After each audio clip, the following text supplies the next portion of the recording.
In a small, quiet town where dreams were usually buried before they began, two brothers, Mike and Ben, grew up believing they only had each other. They shared everything, their clothes, their laughter, even their hunger. But fate had different plans for them. When they became adults, Ben, the younger one, left their village to chase opportunity in the city.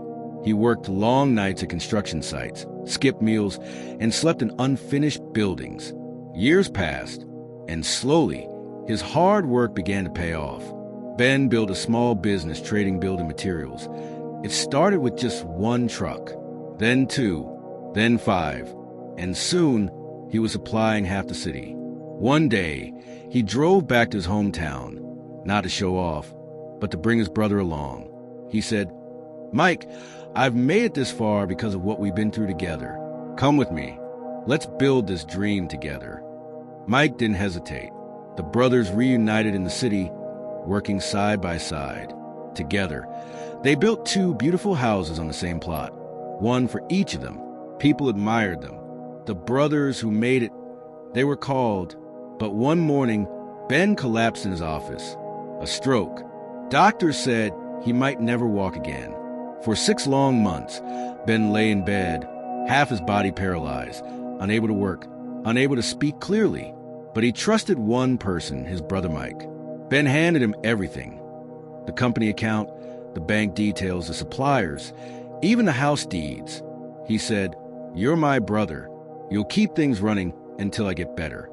Mike nodded and said, "Don't worry, brother. I'll take care of everything." 6 months later, Ben began to recover. His speech returned. He could move again, though slowly. The first thing he wanted to do was go home. The business, the savings, the dream they had built together. But when he asked Mike for the account details, the answer changed everything. Mike looked at him coldly and sad. "The money is gone." Ben froze. He thought he'd heard wrong. "What do you mean gone?" Mike shrugged. "Business went down. I used what was left to survive. You were sick, and someone had to handle things." But the truth was different. Neighbors saw Mike driving a new car. He started wearing gold chains, hosting parties, traveling abroad, and living like a king. The house Ben built became Mike's palace. And Ben, the man who started it all, became a stranger in his own life. He tried to rebuild. He went back to small contracts, back to his old customers, trying to rise again.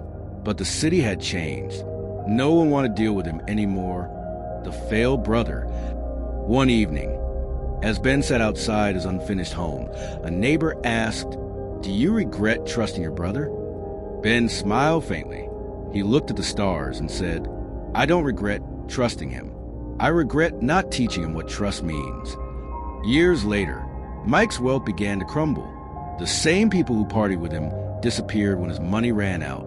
He came back one morning, broken, tired, and ashamed, to find Ben mixing cement by hand for a new construction site.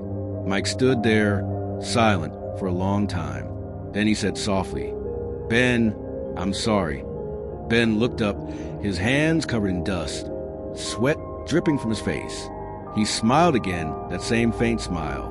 "Brother," he said, "life gave us both a lesson. I learned forgiveness. You learn what loyalty costs." And he went back to work. Because this time, he was rebuilding not a house, not a company, but himself. Blood makes you related, but loyalty makes you family. Trust is earned, not owed.